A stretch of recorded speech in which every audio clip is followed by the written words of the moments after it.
오늘은 포스트 크리스텐덤 시대의 성도의 정체성이라는 제목으로 하나님의 말씀을 증거하도록 하겠습니다. 제목이 좀 어렵습니다. 포스트 크리스텐덤. 포스트는 뭐죠? 뭐가 지나갔다. 뭐 포스트 모더니즘 이후의 시대. 그래서 포스트 크리스텐덤은요, 크리스텐덤 시대 이후의 세계를 말합니다. 크리스텐덤은 뭐죠? 크리스텐덤? 기독교 세계. 그러니까 기독교 크리스텐덤 시대는요, 기독교가 한 사회의 법과 정치와 사회 관습, 문화, 교육을 지배하는 그러한 세계, 그러한 시대를 크리스텐덤 시대라고 합니다. 대표적으로 중세 유럽을 들 수가 있습니다. 중세 유럽에서는요, 뭐 아기가 태어나면 교회에 출생 신고를 하고, 뭐 결혼도 교회에서 하고 장례식도 교회에서 하고 해서 교회와 모든 그런 사람들의 삶이 연관되어 있는 그러한 시대가 크리스텐덤 시대가 되는 것이죠. 일반적으로 이 크리스텐덤 시대의 시작을 언제로 보냐면 콘스탄티누스 황제가 313년에 밀라노 칙령을 이제 발표합니다. 그때부터 그 로마 제국에서 기독교가 공식 종교로 인정이 되고 또 이후에는 국가의 종교로 선포가 되면서 이제 국가와 기독교가 한 배를 타게 된 거죠. 한 배를 타고 같은 운명 공동체가 되기 하면서 이 크리스텐덤 시대가 시작이 되었습니다. 그래서 무려 한 1500년 이상을 유럽에서는 이 크리스텐덤 시대가 지속이 되었죠. 근데 최근에 뭐 빨리 보면 18세기 또 19세기, 20세기에 들어오면서 정치와 종교가 분리되면서 이제 크리스텐덤 시대가 끝나고 기독교가 더 이상 이 국가에서 중심이 되지 않고 주변부로 이렇게 밀려난 세대가 포스트 크리스텐덤, 이제 크리스텐덤 이후의 세계다. 그래서 포스트 크리스텐덤이라고 그렇게 부르고 있습니다. 2021년이죠. 1월 20일 바이든 대통령 취임식에서 미국 대통령이 취임할 때 이제 목사님들이 나와서 기도를 하는데요. 그때 기도했던 목사님이 그 기도의 마무리를 이렇게 했습니다. In the strong name of our collective faith. 아멘. 예수님의 이름으로 기도합니다. In the name of Jesus. 아멘. 이것이 아니라 In the strong name of our collective faith. 아멘. 이렇게 기도를 하는. 그래서 미국도 이제 더 이상 크리스텐덤 국가가 아니라 이제 포스트 크리스텐덤 시대에 접어든 것이죠. 이 포스트 크리스텐덤은요, 그러니까 기독교가 중심에 있다, 이제 주변부로 밀려나게 된 것이고, 기독교가 다수였다가 이제 기독교가 여러 종교 중에 하나로 그렇게 취급을 받는 그러한 시대가 이 포스트 크리스텐덤 시대가 되는 것입니다. 역대상 12장 32절에 보면요, 이사갈 자손 중에 시세를 알고 이스라엘이 마땅히 행할 것을 아는 우두머리가 200명이니 그들은 그 모든 형제를 통솔하는 자이며. 이사갈 자손 중에서 시세를 알고, 이 시세가 무엇이냐면요, 그 시대의 흐름입니다. 그 시대가 어떤 흐름을 타고 있는가를 알고 마땅히 행할 것을 아는 우두머리가, 그 시대에 따라서 어떻게 행할지를 아는 우두머리가 200명이 있었다라고 말씀을 하고 있어요. 그래서 우리가 그리스도인들은요, 이 시대를 잘 알아야 됩니다. 과거에는 크리스텐덤 시대였어요. 그때는 뭐 이렇게 그 큰 경기장 같은 데서 사람들을 초청하고 막 복음을 전하면 사람들이 막 나오는 그러한 시대였습니다. 근데 지금은요, 이 포스트 크리스텐덤 시대는 조금 이 시대가 바뀌었습니다. 그래서 전략도 조금 이렇게 다른 전략으로 나아가야 되는 것이죠. 그래서 이 포스트 크리스텐덤 시대가 되면 많은 사람들이 아쉬워합니다. 다시 크리스텐덤 시대로 어떻게 돌아갈 것인가. 그런데요, 이 장점도 있습니다. 포스트 크리스텐덤 시대의 장점. 그러니까 크리스텐덤 시대에는 기독교가 어떠한 그 힘을 갖고 강력한 힘을 갖고 컨트롤하고 지배하는 세계였어요. 근데 포스트 크리스텐덤은 더 이상 그런 시대가 아니거든요. 기독교도 하나의 종교입니다. 그래서 기독교가 영향력을 미치려면 강력한 어떠한 뭐 컨트롤이나 지배를 하는 것이 아니라 기독교의 말씀과 그리스도인들의 삶, 그리스도인들의 스토리를 가지고 그것을 가지고 영향력을 미쳐야 되는 것이고요.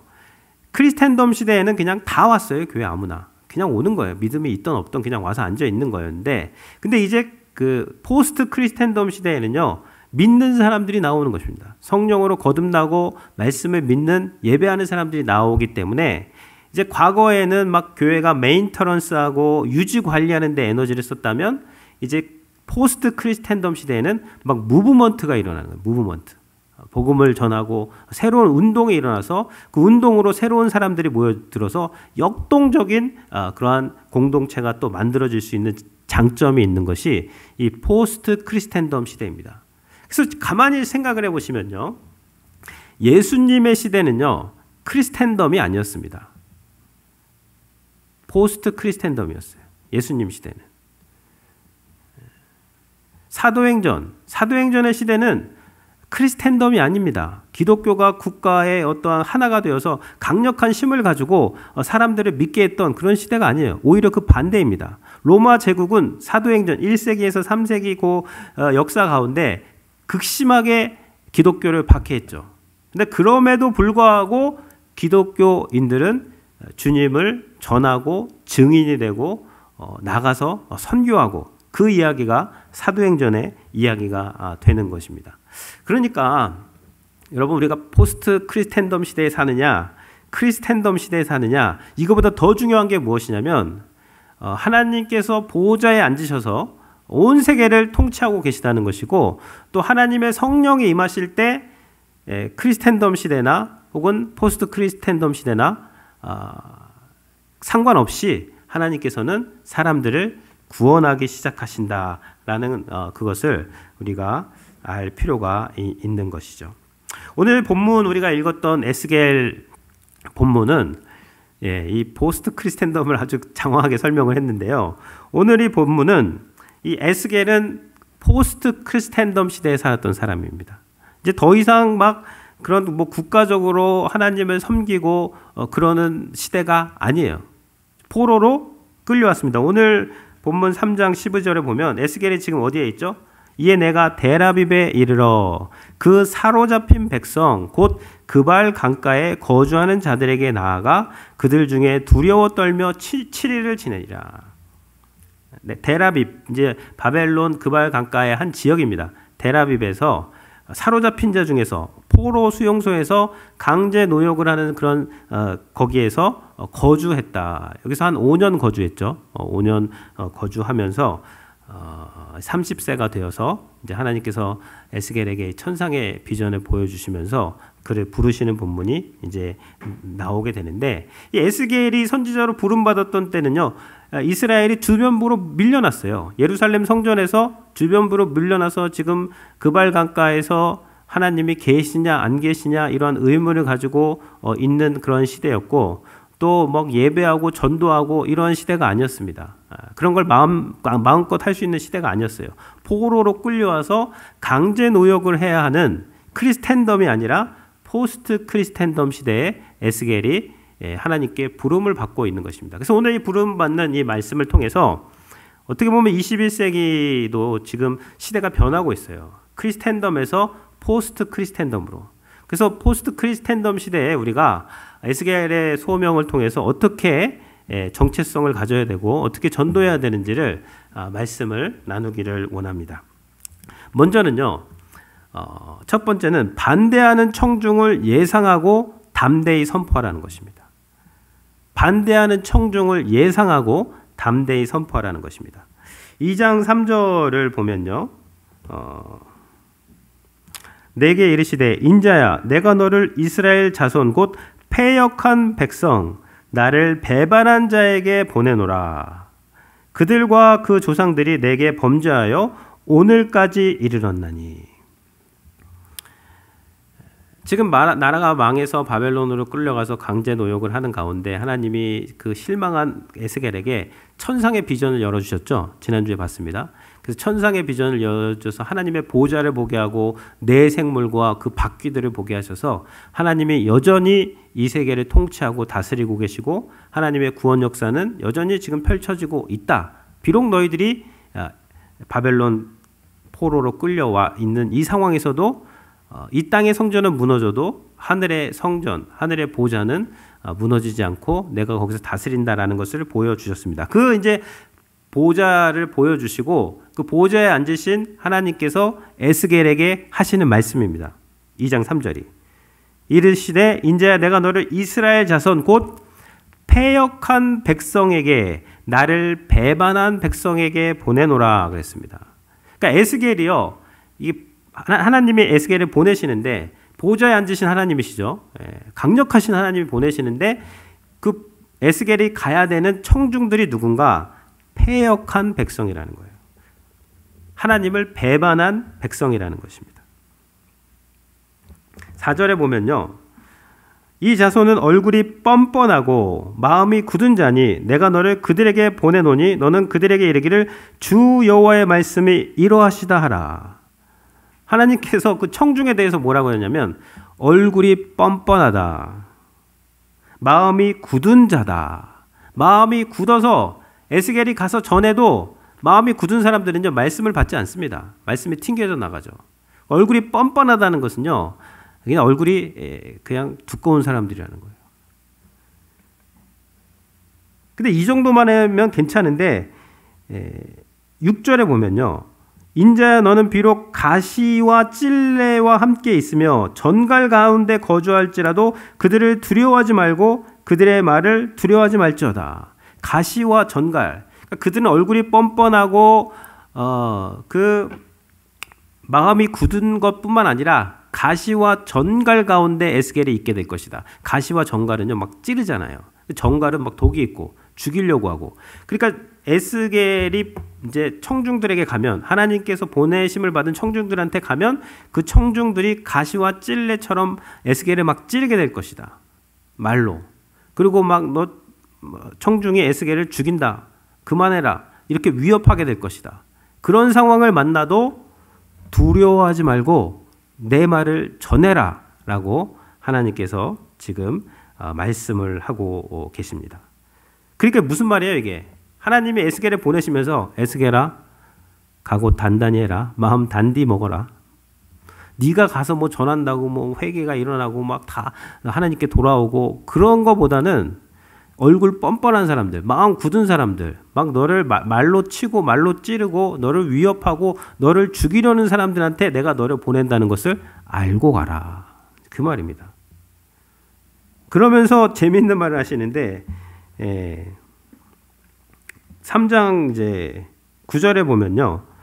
내 이마를 화석보다 굳은 금문강석 같이 하였으니 그들이 비록 반역하는 족속이라도 두려워하지 말며 그들의 얼굴을 무서워하지 말라. 그러니까 가서 그들 청중을 마주 봐야 되는데 그들의 이마가 아주 강하다는 것입니다. 이건 아주 완악한 마음을 가졌다는 것인데 그들이 완악한 마음을 가진 자들에게 내가 너를 보내기 때문에 내가 에스겔 너의 이마를 어떻게 해야겠죠? 화석보다 굳은 금강석 같이 하겠다. 에스겔 이마를 더 굳게 만들어주고 에스겔 얼굴을 더 두껍게 하고 가서 그들을 마주해서 담대하게 선포하라는 것입니다. 이게 무슨 말이냐? 이제 에스겔이 하나님의 보내심을 받아서 가서 말씀을 전한다면 청중들이 듣지 않고 막 반역하고 막 말로 찌르고 반대하고 거부하고 심지어는 죽이려고 한다고 할 때에 당황하지 말아라. 그거 예상하고 가야 돼. 그들이 그런다고 섭섭해하거나 뭐 당황하지 말고 그럴 걸 예상하고 가서 두려워하지 않고 겁내지 말고 가서 전해라. 네가 전해야 되는 메시지를 분명하게 전해라. 내가 너와 함께 할 것이다. 라고 하나님이 에스겔을 지금 보내시고 있는 것입니다.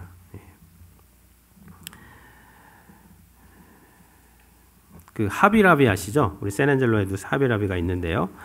하비라비가 2012년 9월이죠.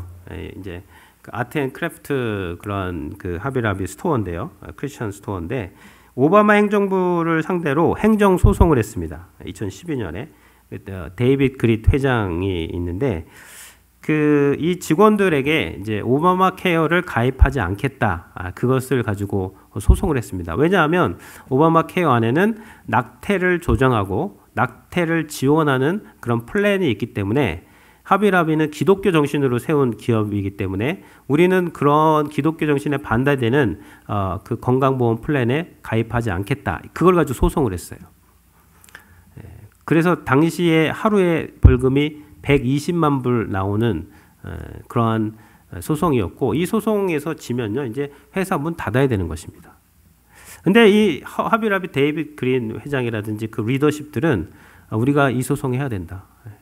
우리가 하나님의 말씀의 가치를 지켜야 된다. 시대가 아무리 어두워도 우리가 이 어두운 세상에서 그냥 한 줄기 그냥 연약한 빛으로 쓰러질지라도 우리는 우리의 목소리를 내야 한다고 소송을 했습니다. 그러자 기독교가요. 그래도 미국이 기독교를 기반으로 만들어진 나라 아닙니까? 많은 사람들이 여기에 관심을 갖고 같이 기도해주고 동참해줘서 그 재판에서 승소를 하게 되죠. 그래서 다음 마넬이라든지 여러 기업들이 여기에 동참을 하게 됩니다. 그러니까 이 세상이 악하다는 거 알고 우리가 전도해야 된다는 거예요. 죽으면 죽으리라 라는 마음으로 전도해야 되는 것이죠. 미국에서 1962년에 이제 공립학교에서 성경 읽기와 기도하는 것을 금지해 버립니다. 법으로. 그래서 오랜 시간이 지났는데 최근에 들어서 이제 2020년 이후에 들어서 다시 많은 학교들 공립학교에서 성경을 읽을 수 있고 기도할 수 있게 해주고 있습니다. 이 샌안젤로 지역에서는요, 뭐 공식 행사할 때 기도하고 합니다. 제가 중고등학교 이렇게 가보면 이런 지역도 있어요. 근데 이제 동부나 서부의 많은 지역들은 그 법으로 금지를 했는데 지금은 이것들이 많이 해제되고 있는 분위기입니다. 왜 그렇죠? 원하는 사람들이 있단 말이에요. 원하는 사람. 나는 학교에서 기도하기를 원하고 학교에서 성경 보기를 원하는 그룹들, 원하는 학교가 있으면요. 그 학교는 하게 해줘야죠. 무조건 다 금지하는 거는 그거는 이제 과거에 그것이 어떤 합리와 논리로 그런 것들이 주장되었는데 지금은 더 이상 그 합리적이지도 않고 논리적이지도 않다. 아니 기독교 정신을 세운 학교에서 원하는 사람들이 기도하고 말씀 보는데 그걸 못하게 한다? 그게 평등이냐. 이제 그런 것들을 자꾸 이야기해서 그것이 받아들여져서 지금은 이제 선별적으로 학교에서도 기도할 수 있고 또 성경을 볼 수 있는 그런 지금 시대가 되었습니다. 공공장소에서 개인의 신앙을 말하면 안 된다. 왜 안 되죠? 공공장소에서 개인의 라이프 스타일을 얘기하고 개인의 믿음을 이야기하고 개인의 가치관을 얘기하고 개인의 의견을 얘기합니다. 근데 공공장소에서 개인의 세계관을 이야기합니다. 근데 공공장소에서 종교를 이야기하지 말아라. 좀 뭔가 이상하지 않습니까? 과거에는 그런 말을 들으면 사람들이 다 맞다 그랬는데요. 지금은 그렇지 않습니다. 공공장소에서도 종교도 이야기할 수 있는 거예요. 우리의 삶도 이야기할 수 있고 우리의 어떤 견해도 신념도 세계관도 가치관도 그 안에 종교도 들어가 있는 것입니다. 다만 말할 때 온유하게 사랑을 가지고 또 그렇게 말을 하는 것이 중요한 것이지 아예 금지해버리는 그것은 맞는 것이 아닙니다. 그래서 오히려 이 포스트 크리스텐덤 시대에 기독교가요 좀 더 지혜로운 방법으로 나아가면 더 역동적으로 살아있는 방법으로 선교를 또 전도를 할 수 있다라는 것을 우리가 기억을 해야 되는 것이죠. 예수님께서도 제자들을 보내시면서 파송하시면서 전도를 위해서 너희는 비둘기처럼 순결해야 된다. 거룩해야 되죠. 크리스천들은 착해야 돼요.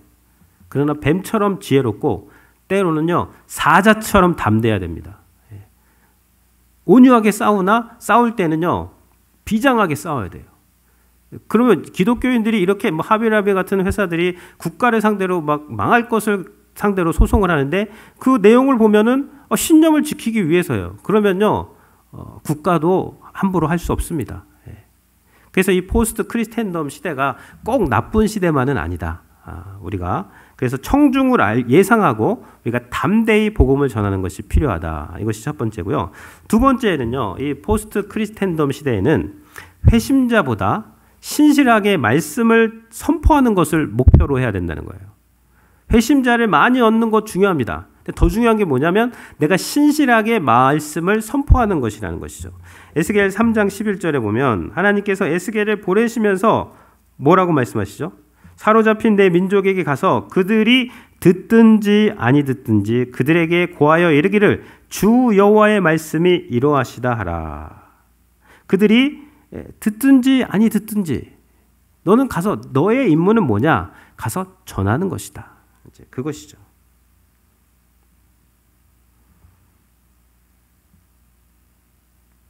(7절에는) 나오죠. 2장 7절.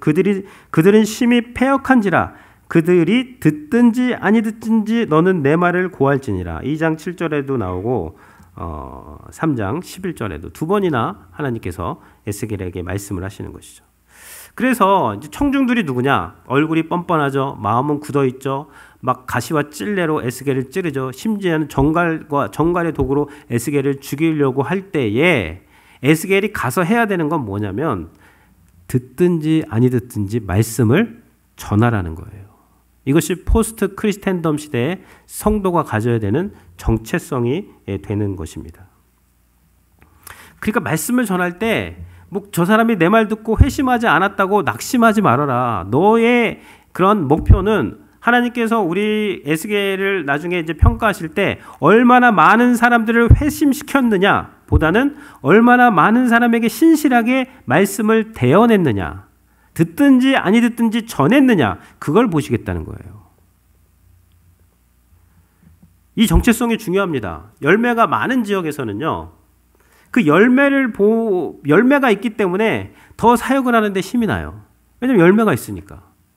그런데 이 에스겔이 보냄을 받은 청중같이 막 이마가 두껍고 얼굴이 두껍고 마음이 굳고 막 가시와 찔레로 찔러대는 청중에게 가야 되는 그러한 때가 있어요. 그러한 사람이 있습니다. 그런 소명을 받은 사람이 있어요. 그런 소명을 받은 사람은요, 열매로 판단을 하면 낙심이 돼요.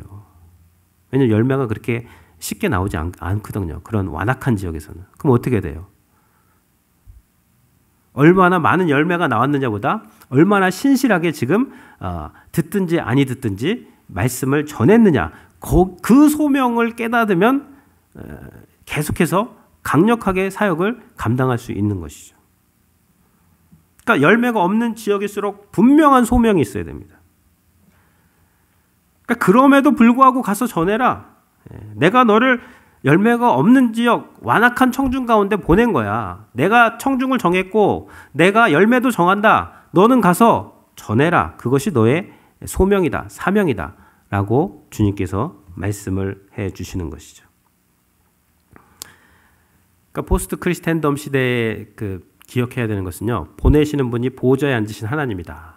여기서 큰 힘을 얻게 되고요. 그리고 가서 전해야 되는 것은 그 메시지, 그 청중들이 누구냐? 청중들은 옛날처럼 그렇게 이렇게 다 받아들이고 그런 사람들이 아니라 완악한 사람들, 마음이 굳은 사람들, 심지어 기독교를 반대하고 박해하는 사람들 가운데 내가 너를 보낸다. 만만하지 않을 것이다. 근데 그럼에도 불구하고 그 청중들한테 가서 전해라. 요 세 가지의 정체성을 잘 가지고 계셔야 되는 것이죠. 덤바의 수를 아시나요? 덤바의 수?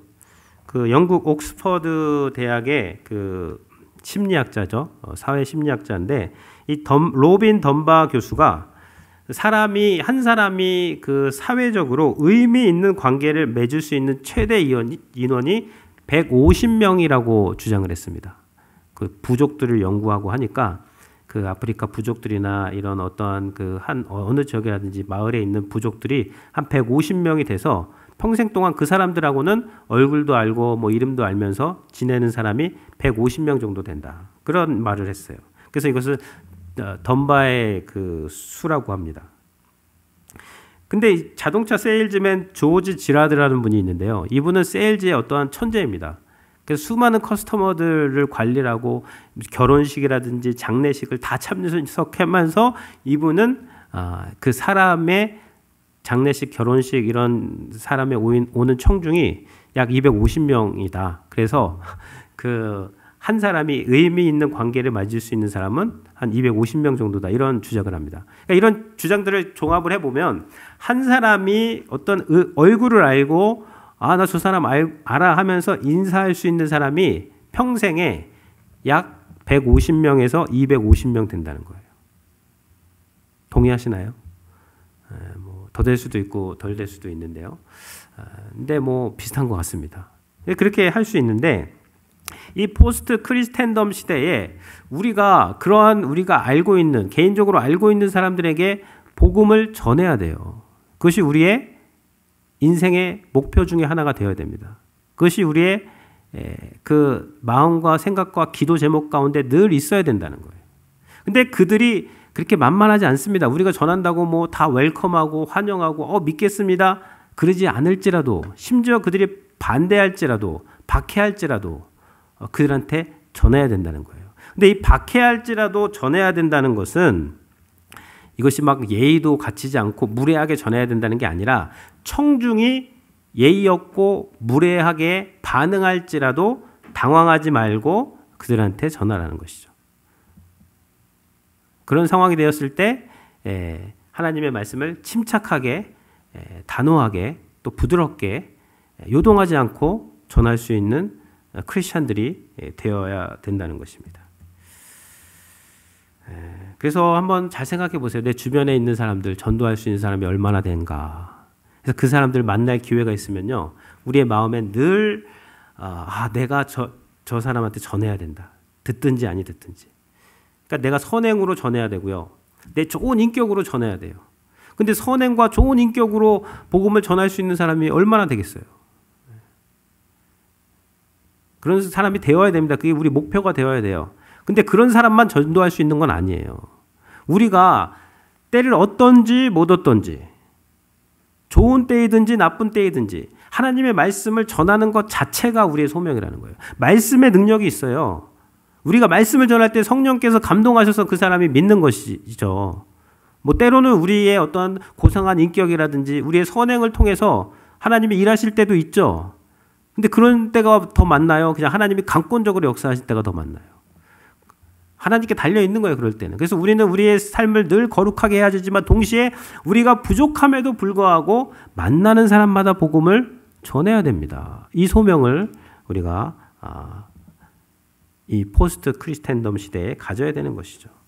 그러니까 두려워하지 마세요. 뭐 다 환영하고 다 내가 듣겠다 그러지 않는 것을 예상하면서도 그러나 그 이야기를 해야 된다는 것이죠.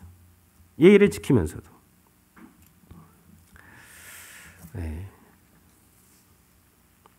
여기 오늘 말씀에도 나오지만요, 언어가 다른 사람들한테 보내면 오히려 그 사람들은 더 잘 들을 수 있지만 언어가 같은 동족에게 보냈는데 더 안 들어요. 그러니까 전도는요, 어떻게 보면 다른 나라에 가서 다른 언어 사람들한테 하면은 오히려 더 마음 편하고 아예 모르니까 더 쉬울 수가 있는데 지금 아는 사람들, 지인들, 덤바의 수, 150명, 250명 아는 사람들한테 전도하려면 더 기도 많이 해야 됩니다. 왜냐면 더 나를 돌아봐야 되거든요. 내가 이 복음 전할 수 있는 그런 삶을 살고 있는가? 나한테 이 능력이 있나? 근데 그럼에도 불구하고 하나님 왜 전하라고 하셨지? 하나님의 말씀에 능력이 있는 거구나. 근데 나는 부족한데 하나님 저를 도와주십시오. 제가 전도할 수 있는 그러한 인격과 그런 삶을 살 수 있도록 주님 도와주시고 지혜롭게 담대하게 하나님 말씀 전할 수 있게 해주십시오. 가족에게 전도하는 게 제일 힘들어요. 친척들한테 형제 자매들 친구들 전도가 쉽지가 않습니다. 근데 그럼에도 불구하고 우리가 그것을 해야 된다는 거예요. 저도 이번에 안식월을 맞이해서 제가 이제 샌앤젤로에 와서 사역한 지가 만 7년이 되었습니다. 그래서 원래는 작년에 제가 이제 가족들과 함께 안식월을 하려고 했는데 못했어요. 그때는 상당히 아쉬웠는데, 근데 이제 올해 이렇게 하나님께서 또 새로 태어난 우리 엘리와 함께 가족들과 함께 또 쉼을 갖고 또 제가 미국에 온 지 한 3년 됐는데 처음으로 한국 방문을 합니다. 그래서 또 쉼을 갖고 가족들을 만나고 했는데 오늘 말씀 또 이제 새벽에 말씀들을 보면서 내가 이제 가서 오랜만에 만나는 친척들 또 내가 아는 많은 사람들이 있을 텐데 그 사람들한테 복음을 전해야 되는구나. 그런 깨달음을 주시더라고요. 주님께서 복음을 전해야 되는. 그들이 잘 들을 수도 있지만 잘 못 들을 수도 있다. 그러나 그것이 그 사람들한테 중요한 크리티컬 모멘텀이 될 것이다. 그래서 네가 가서 예수 그리스도를 말하고 복음을 말하고 그것을 준비하고 가서 전해야 된다. 듣든지 아니 듣든지 또 온유함으로 또 겸손함으로 또 젠틀하게 전해라. 전해. 방해를 받아도 괜찮다. 그래도 전해라. 그 말씀을 주시는 것 같아요. 그래서 기도해 주시고 쉼과 안식 충전할 뿐만 아니라 만나는 모든 사람에게 복음을 전하고 우리 성도님 중에 한 분 아버지가 대구에 사시는데요. 제가 대구에 가서 그분에게 또 복음을 전하려고 합니다. 같이 가서. 그때도 하나님의 성령께서 역사하시도록 우리 성도님들께서 기도해 주시길 바랍니다. 그래서 포스트 크리스텐덤 시대에 우리가 어떻게 복음을 반대하는 첫 번째는 반대하는 청중을 예상하며 담대하게 선포해야 되고요. 그 다음에 회심자보다 신실하게 복음을 선포하는 것 자체에 초점을 맞춰야 되고요. 세 번째는요, 말씀을 내면으로 채우는 기쁨을 누리면서 복음을 전해야 된다는 것입니다. 3장 3절에 보면요. 내게 이르시되 인자야 내가 내게 주는 이 두루마리를 내 배에 넣으며 내 창자에 채우라 하시기로 내가 먹으니 그것이 내 입에서 달기가 꿀 같더라. 이제 하나님께서 에스겔을 보내시면서 환상을 보여주세요. 이제 하나님의 이제 손이 나오는데 그 안에서 두루마리가 나옵니다. 그 안팎에는 글들이 다 쓰여져 있습니다.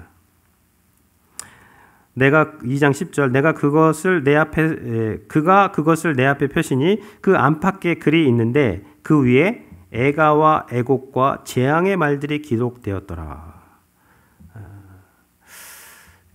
이 두루마리를 보게 되죠.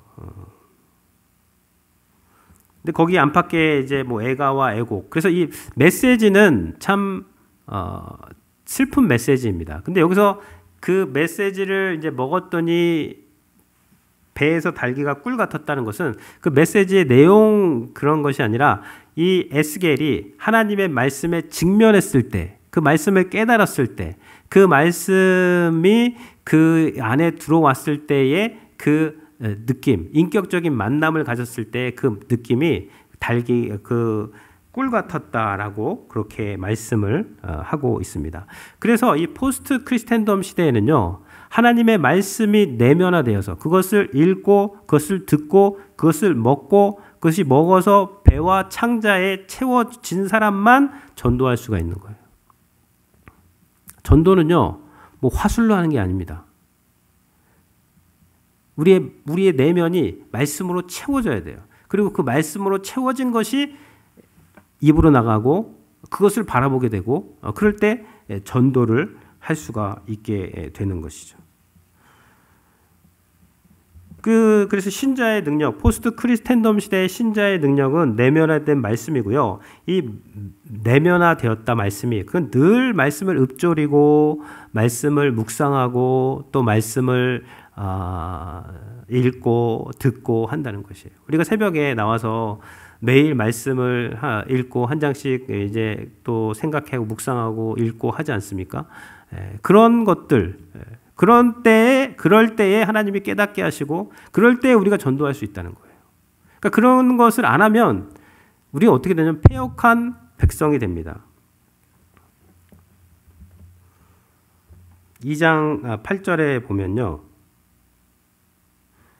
인자야 너는 내가 내게 이르는 말을 듣고 그 패역한 족속같이 패역하지 말고 그랬어요. 내 입을 벌리며 내가 내게 주는 것을 먹으라. 여기서 인자 2장 8절 너 인자야 내가 내게 이르는 말을 듣고 그랬어요. 말씀을 들어야 돼요. 그 패역한 족속같이 패역하지 말고 그랬어요. 그러면 그 백성들이 패역했다는 것인데 그 패역의 내용이 뭐예요? 듣지 않았다는 거예요. 말씀을. 그리고 입을 벌리고 내가 내게 주는 것을 먹으라 했는데 먹지 않았다는 것입니다. 그러니까 패역은 무엇이냐? 하나님의 말씀을 듣지 않고 하나님의 말씀을 먹지 않고 그냥 그것을 멀리하고 하나님의 말씀을 듣지 않고 먹지 않는 것 자체가 인간을 패역하게 합니다. 인간을 부패하게 해요. 인간을 하나님께서 멀리 떠나게 하게 되는 것이죠. 그래서 이 포스트 크리스텐덤 시대에 신자의 정체성은 무엇이냐면요. 이 말씀을 늘 듣고 말씀을 보고 말씀을 먹고 내 배와 창자에 하나님의 말씀을 채우게 되면요, 우리의 입에서 아 그렇구나, 아 그렇구나, 내가 거룩하게 살아야 되는 거구나, 아 그렇구나, 나는 저들과 달라야 되는 것이구나, 아 그렇구나, 내가 전도해야 되는데 나는 부족하구나, 내가 기도해야 되겠구나, 전도를 위해서. 하나님이 이러한 깨달음을 주시게 되는 것이죠. 아, 내가 오늘 그 사람 만나는데, 아, 하나님이 어떻게 하면 좋습니까? 이 말씀과 또 기도 가운데 하나님께서 우리에게 이러한 깨달음을 주시는데, 이것이 말씀을 우리 안에 채울 때 이것이 되게 되는 것이에요. 그래서 그 컵 안에 있는 공기를 빼내는 거, 뭐 어떻게 빼낼 거예요? 물을 부어야 돼요. 물을 부어야지 공기가 빠지는 거. 마찬가지예요. 우리 안에 하나님 배와 창자 안에 하나님의 말씀이 채워지고 하나님의 그런 비전이 채워지면, 그러면 패역한 건 당연히 다 날아가게 돼 있어요. 근데 말씀을 채우지 않고 또 하나님의 기도를 채우지 않고는 우리가 이 패역한 백성에서 벗어날 수 있는 길이 없다는 것입니다. 기도하면 원수도 사랑해야지, 이런 마음까지 오게 되지 않습니까?